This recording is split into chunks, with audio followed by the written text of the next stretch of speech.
So I'm going to talk about alcoholism.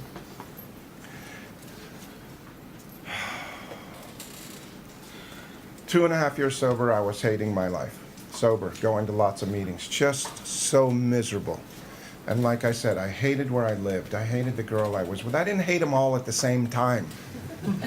But at any given time, I was really hating one of these aspects of my life, right? My job, my girl, where I lived, the clothes I had, the car I drove, the neighborhood I lived in, the fact that there were red lights and they always turned red when I got to them. Whatever the hell it was at the time that my mind told me was unfair and it wasn't right, and I shouldn't be here. I should be somewhere else. I should be making more money than this. I should have a younger girlfriend or an older girlfriend or whatever it tells me. It doesn't matter. It just makes stuff up. And it says you have to be unsatisfied about this. And it's important, and it's really important, and it talks to me in my voice. And it's crazy. There's something wrong with me. I have an unsound mind. It tells me you got to get rid of this girl. She's got problems. She's got issues. And it's a problem. One problem. I find one fault, I got to get rid of her. And then I have an ongoing conversation with me day after day after day about getting rid of her. And for 2 years, I stay in the relationship and I complain about this woman. Every day I complain about her. And that's all I ever hear. You're talking about whatever you want. I'm smiling and nodding like I'm listening, and I'm thinking about how much I hate this girl and how I got to get rid of her.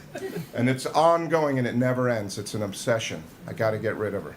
And it talks to me in my mind, so I believe it.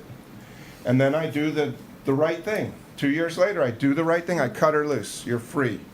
You're not the right woman for me. I need a different one. And I cut her loose. And 2 minutes after I cut her loose, that same voice for 2 years said, get rid of her. That same voice says, what'd you do that for? That's the best woman you're ever going to have. What's the matter with you? You're an idiot. And now for 2 years it tells me about what a loser I am because I got rid of the best girl I ever had. Most of the time I call it, I'll call back by dinner. I'm sorry. I know I said some nasty things, but I really do need you.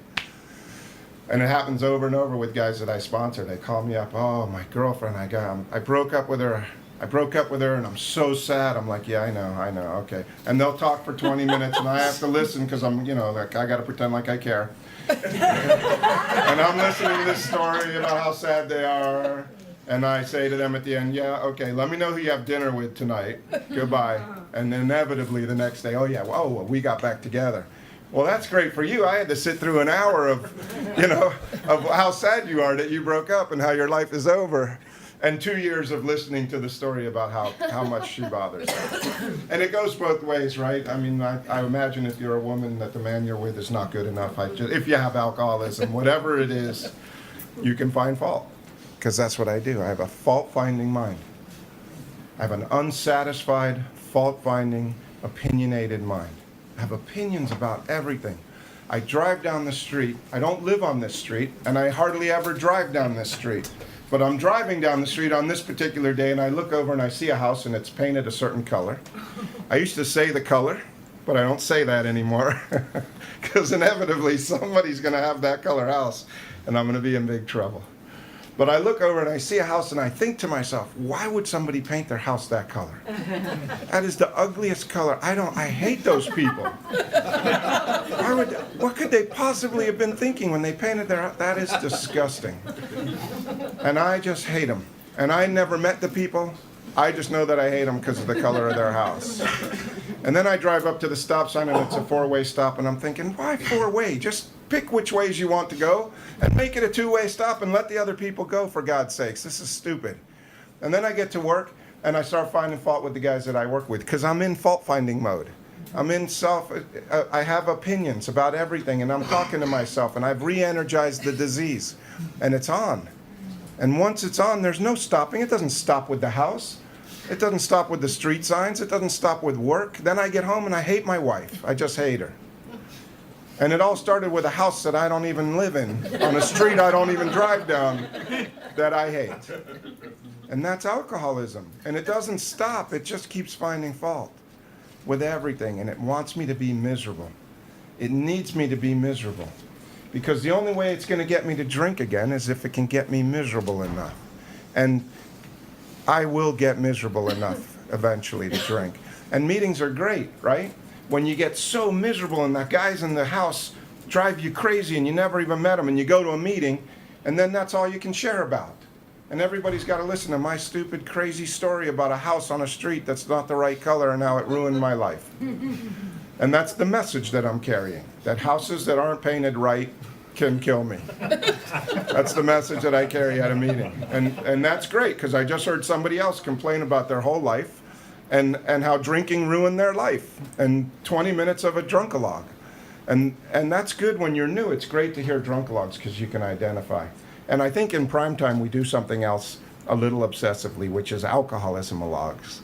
We talk incessantly about alcoholism in the day that we're in, how it pops up, how my mind finds fault, how I can see something or somebody. I look at a person and my mind will make up a whole story about them. In 1 second, I know everything about you. And then my mind tells me it's okay, that's someone we need to get to know, because they look like they have a nice watch on, or they have the right earrings, or they're the right height, or whatever my mind told me was important about them, and I need to get to know them. And you, I don't need to know. You've got a beard that I don't approve of, so you're out. Why would anybody have a beard like that? That can't possibly be a person I want to talk to. So they're out. And that's the way I live my life. And there's something wrong with me. So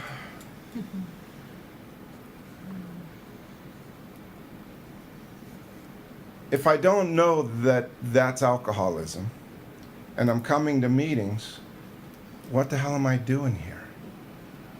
It gets so boring, right? There's a lot of people here with over 5 years. I mean, it's like, oh, for God's sakes, I got to go to another meeting and hear another drunkalogue, and that's somehow going to help me?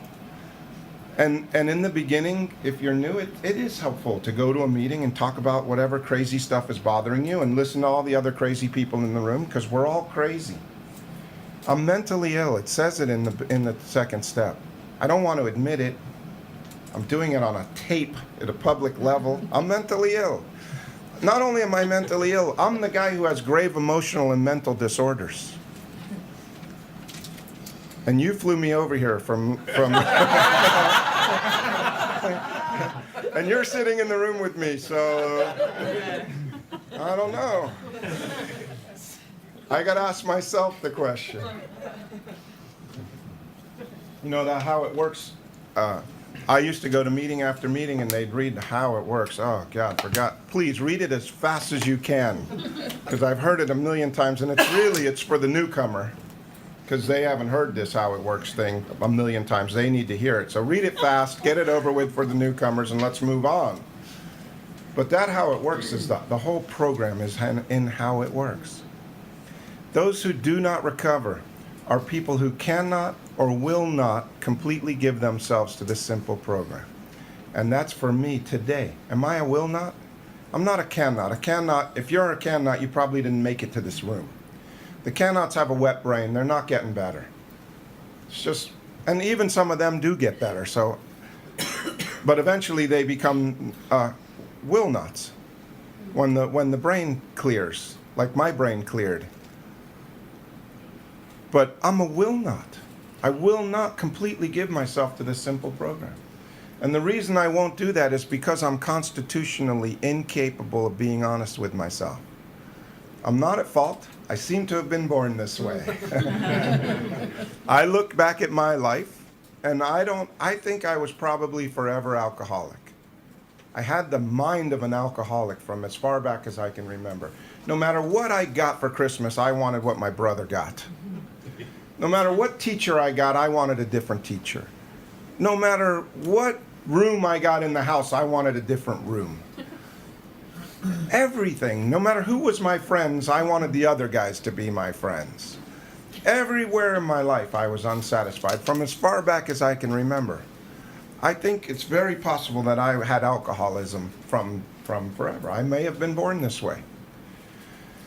But the fact is that I'm constitutionally incapable of being honest with myself. Drunk or sober, by the way. And what's great about the 12 steps is they're laid out in an order form. And if I do them the way they're laid out with a sponsor who's done them before me, the steps open up something in me that can see who I am.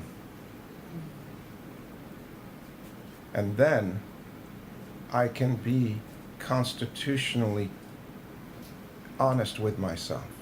But something has to happen, and it doesn't happen by accident, and it doesn't happen in time, and it doesn't happen because I want it to.